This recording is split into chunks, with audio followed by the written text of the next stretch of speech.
स्वागत है आपका। मैं हूं आपके साथ अनुज श्रीवास्तव। बुलेटिन की शुरुआत करते हैं। सीएम योगी आदित्यनाथ शुक्रवार को वाराणसी दौरे पर रहे, जहां उनका सख्त तेवर देखने को मिला। मुख्यमंत्री ने जहां विकास कार्यों का जायजा लिया, तो वहीं पूर्वांचल विद्युत वितरण निगम के कार्य में लापरवाही पर एमडी सरोज कुमार को तत्काल प्रभाव से निलंबित कर दिया। इतना ही नहीं, मुख्यमंत्री योगी ने जल निगम के चीफ इंजीनियर और नगर आयुक्त को भी हालात में सुधार करने के सख्त निर्देश दिए हैं।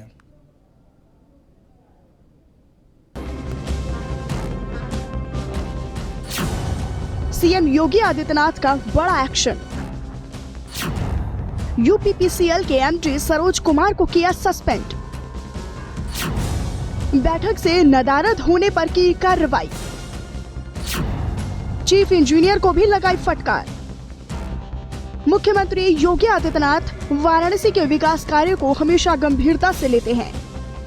यही कारण है कि वो अक्सर वाराणसी का दौरा करने आ जाते हैं और खुद विकास कार्यों का समीक्षा बैठक कर जायजा भी लेते हैं।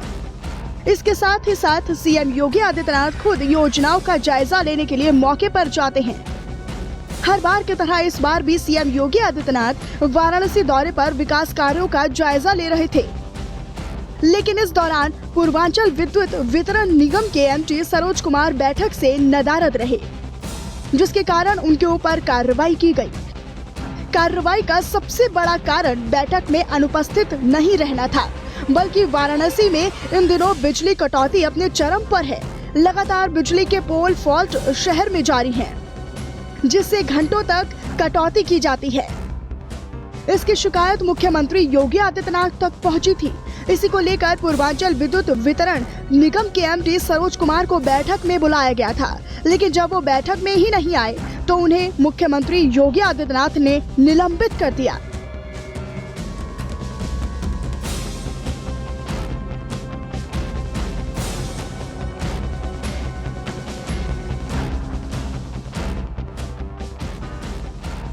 मुख्यमंत्री का सख्त तेवर यही नहीं रुका। गुरुवार को हुए मूसलाधार बारिश में पूरा बनारस जलमग्न हो गया था।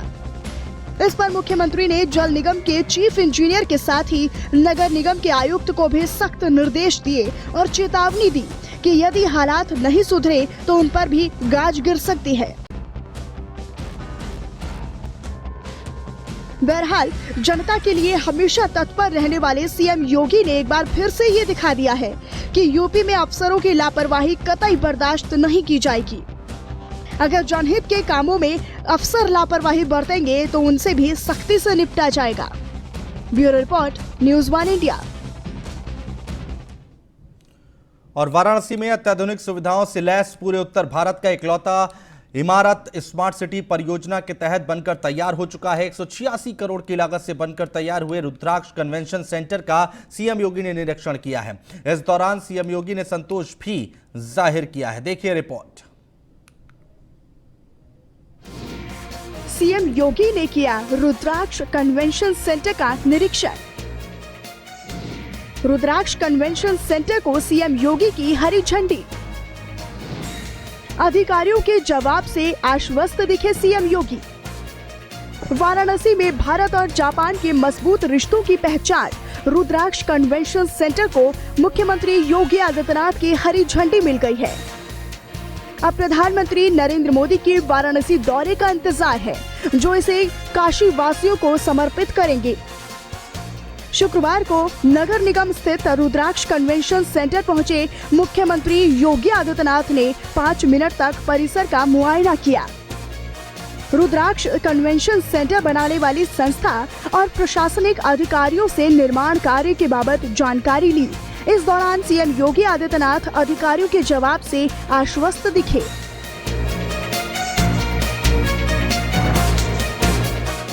वहीं वाराणसी के मेयर मृदुला जायसवाल ने बताया कि जापान से सिस्टर सिटी के नाम पर जो करार हुआ था, उसी के तहत ये इमारत बनकर तैयार की गई है। उन्होंने कहा कि सीएम योगी आदित्यनाथ ने इसके लिए बहुत शुभकामनाएं भी दी हैं। आपके मूर्त रूप के सामने आपको दिख रहा है, इसका नाम रुद्राक्ष इसीलिए रखा गया है कि काशी विश्वनाथ की इस पे कृपा है कि हमारी जो जापान से अमेंडमेंट हुआ था सिस्टर सिटी के नाम पे, उसका बहुत बड़ा उदाहरण है, जिसमें आगे हम लोग और भी काम करेंगे। जापान से प्रधानमंत्री जी की हमेशा आगे बातचीत होती रहती है।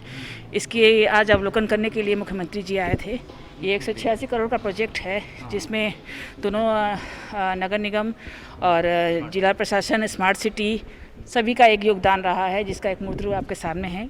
उधर इमारत को बनाने वालों के स्मार्ट सिटी के जनरल मैनेजर डॉक्टर वासुदेवन ने बताया कि जापान सरकार की ओर से ये तोहफा उस वक्त दिया गया था जब जापानी पीएम वाराणसी आए थे और तभी से इसका काम शुरू कर दिया गया था और ये मार्च 2021 में काम खत्म हो चुका है।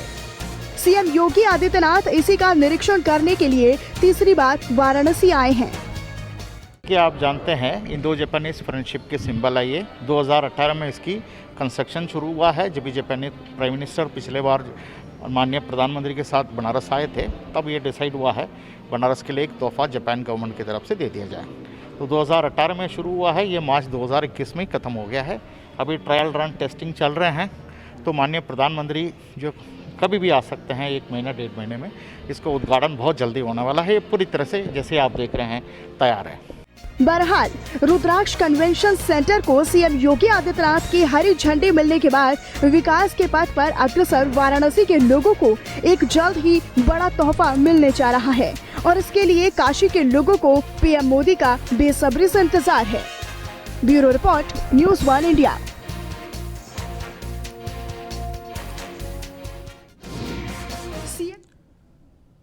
योगी सरकार सहायक अध्यापकों को बड़ा तोहफा देने की तैयारी में है। 69,000 सहायक अध्यापकों की भर्ती को लेकर तैयारियां तेज कर दी गई हैं। 28 से 29 जून तक जिलों में काउंसलिंग होगी और 30 जून को ज्वाइनिंग लेटर जारी कर दिए जाएंगे। कोरोना काल में योगी सरकार का ये कदम नौकरी की राह देख रहे युवाओं के लिए मील का पत्थर साबित होगा।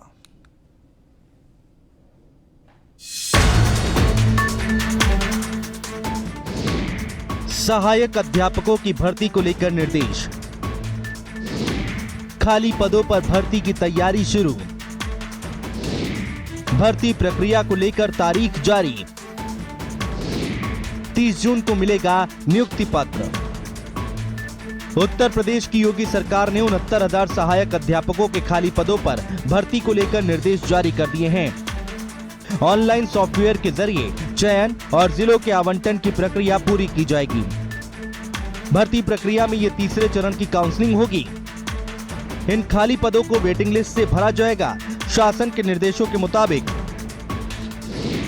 एनआईसी की ओर से सिलेक्शन और जनपद आवंटन लिस्ट का प्रकाशन 26 जून को किया जाएगा।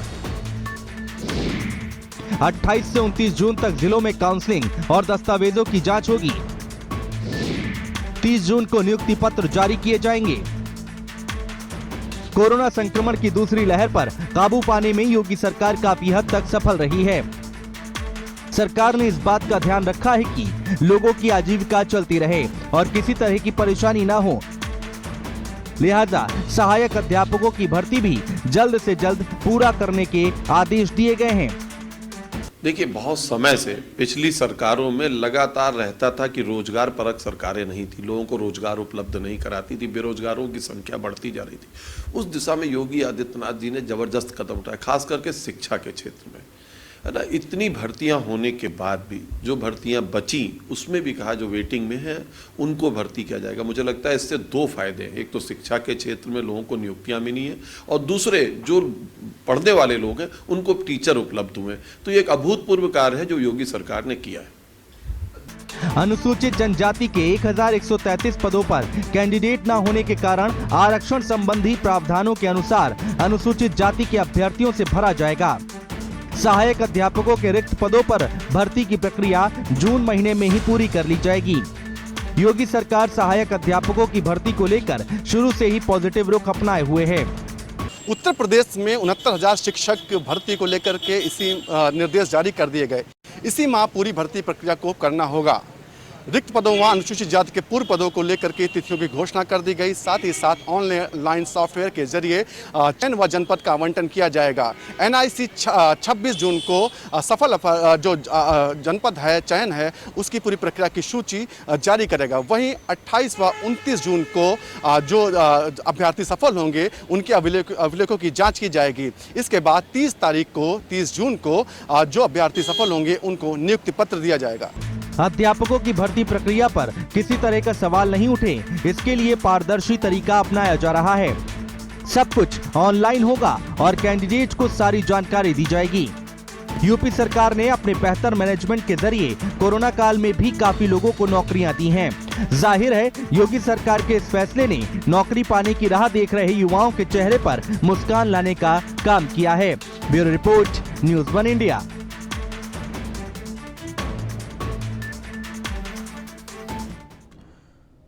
तो 3 कृषि कानून को लेकर किसान दिल्ली बॉर्डर पर आंदोलन कर रहे हैं, लेकिन उत्तर प्रदेश की योगी सरकार इसी समय गेहूं खरीद की रिकॉर्ड तोड़ खरीदारी भी कर रही है।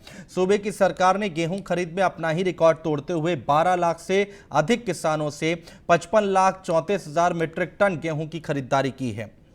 कोरोना महामारी के बावजूद हर दिन लगभग 1 लाख मीट्रिक टन से ज्यादा गेहूं की खरीदारी की जा रही है। गेहूं खरीद मामले में टूटा रिकॉर्ड। योगी सरकार ने तोड़ा अपना ही रिकॉर्ड। 55.34 लाख मीट्रिक टन गेहूं की खरीद। 12 लाख से ज्यादा किसानों को फायदा। उत्तर प्रदेश सरकार ने गेहूं खरीद के मामले में अपना ही रिकॉर्ड तोड़ दिया है। सरकारी आंकड़ों के मुताबिक 12 लाख से ज्यादा किसानों से 55.34 लाख मीट्रिक टन गेहूं की खरीद की जा चुकी है। सरकार ने गेहूं खरीद की मियाद भी बढ़ा दी है। अब प्रदेश में 22 जून तक केंद्रों पर गेहूं की खरीद की जा सकेगी। इस साल हुई गेहूं की खरीद सूबे में अब तक सबसे ज्यादा खरीद का नया रिकॉर्ड है।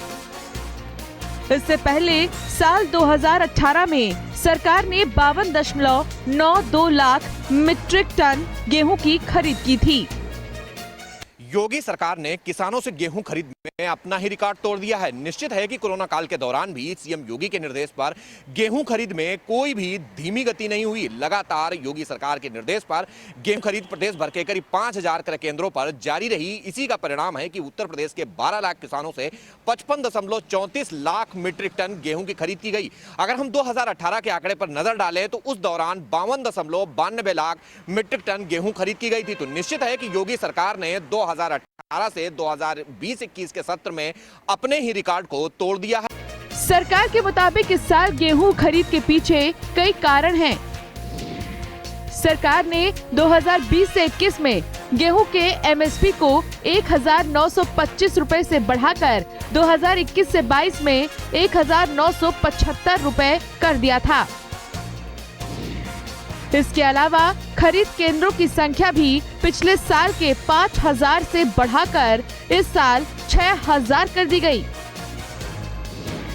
कोरोना महामारी के बावजूद हर दिन लगभग 1 लाख मीट्रिक टन गेहूं खरीद हो रही है।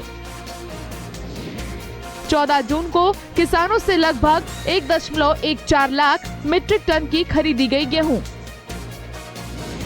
पहली बार किसानों को एक राष्ट्र एक एमएसपी एक डीबीटी के तहत बिना किसी देरी और कटौती के गेहूं की फसल की बिक्री का लाभ मिला है। खरीद के 72 घंटे के भीतर भुगतान सीधे किसानों के बैंक खातों में भेजा जा रहा है। गेहूं खरीद में बिचौलियों को खत्म करने के लिए राज्य सरकार ने इलेक्ट्रॉनिक पॉइंट ऑफ परचेज यानी ईपीओपी मशीनें शुरू की हैं। उत्तर प्रदेश में 2016 में किसानों से सरकारी गेहूं की खरीद मात्र 7 लाख टन हुई थी, लेकिन 2017 में माननीय योगी आदित्यनाथ जी के नेतृत्व की भाजपा सरकार बनने के बाद जिस प्रकार से किसानों के हितों के संरक्षण देने वाली नीतियां बनाई गईं, उसकी देन है कि इस वर्ष अभी तक 12 लाख किसानों ने लगभग 56 लाख टन गेहूं सरकार को बेचा है। इसके पहले 2018 में 53 लाख टन गेहूं खरीदा गया था। इस बार कोरोना संक्रमण काल के बावजूद उत्तर प्रदेश में रिकॉर्ड तोड़ खरीद हुई है और किसानों के खाते में सीधे पहुंचा है पैसा। यह भारतीय जनता पार्टी की केंद्र और प्रदेश की सरकारों की किसानों के प्रति शुभेच्छु नीतियों की ही देन है। 3 कृषि कानूनों को लेकर किसान पिछले काफी दिनों से प्रदर्शन कर रहे हैं। इसके बावजूद प्रदेश के किसानों ने सरकारी केंद्रों पर जमकर गेहूं बेचा। जिस एमएसपी को लेकर सबसे ज्यादा बात बनाई गई, उस पर केंद्र और सूबे के सीएम ने भी किसानों को भरोसा दिलाया है। जाहिर है किसानों के आंदोलन के बाद भी यूपी सरकार उनके हितों को लेकर सजग है। शायद यही कारण है कि किसान भी बेहिचक अपने फसलों को बेचकर मुनाफा कमा रहे हैं। Bureau report, news 1 India. UP में कोरोना वैक्सीन को लेकर अफवाह फैलाना अब महंगा पड़ सकता है। कोरोना वायरस के खिलाफ जंग लड़ने के लिए सरकार ने टीकाकरण अभियान शुरू किया है। वहीं कई लोग ऐसे हैं जो इसे लेकर तरह तरह की अफवाहें फैला रहे हैं। इसकी वजह से लोग टीका लगवाने से कतरा रहे हैं। पहले तो अफवाह फैलाने वालों को समझाया जाएगा, फिर भी नहीं माने तो महामारी एक्ट के तहत कार्रवाई कर जेल का रास्ता भी दिखाया जाएगा।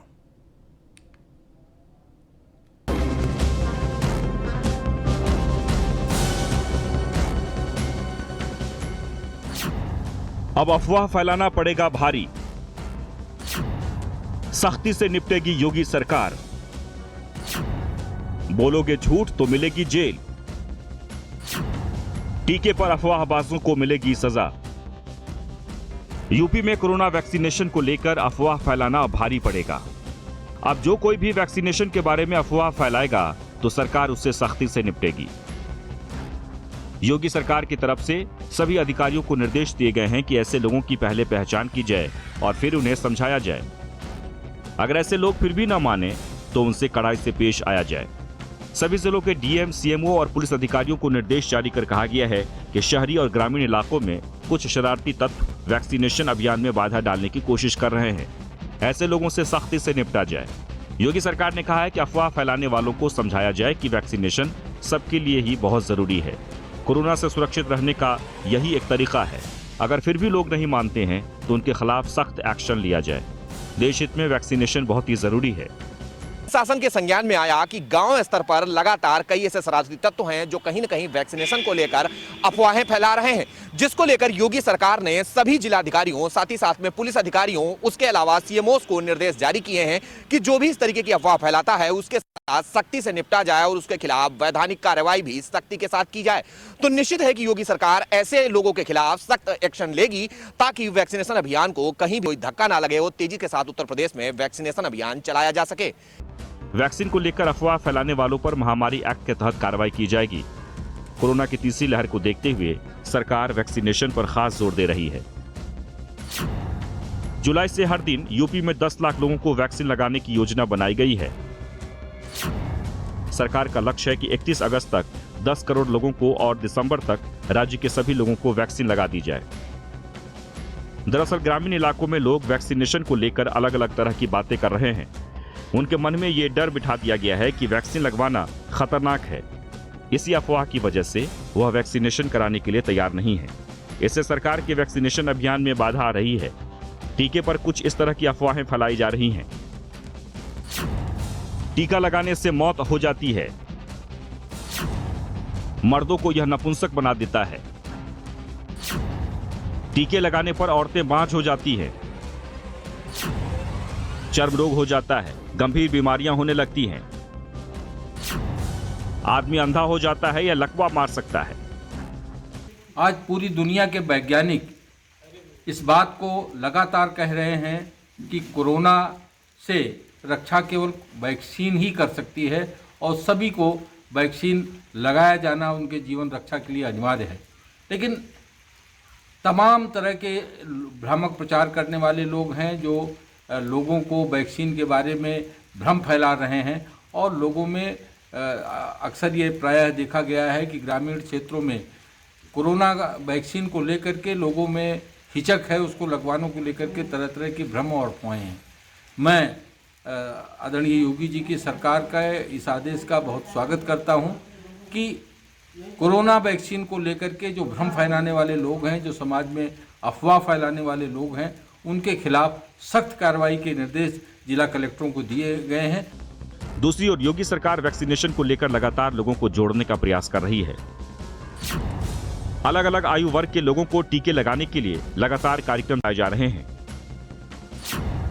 अलग अलग संवर्ग के लिए फोकस वैक्सीनेशन के कार्यक्रम भी लगातार चलाए जा रहे हैं। टीमें गठित कर गांव-गांव वैक्सीनेशन कराया जा रहा है। मतदाता पर्ची की तरह एक दिन पूर्व बुलावा पर्ची भेजकर टीके लगवाने के लिए लोगों को बताया जा रहा है।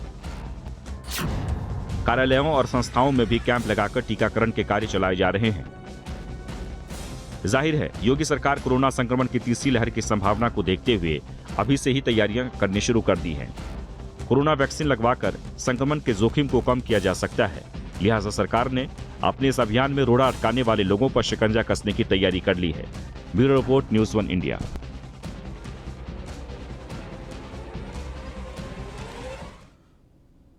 और फिलहाल हमारे इस खास कार्यक्रम में इतना ही। बने रहिए न्यूज़ 1 इंडिया के साथ।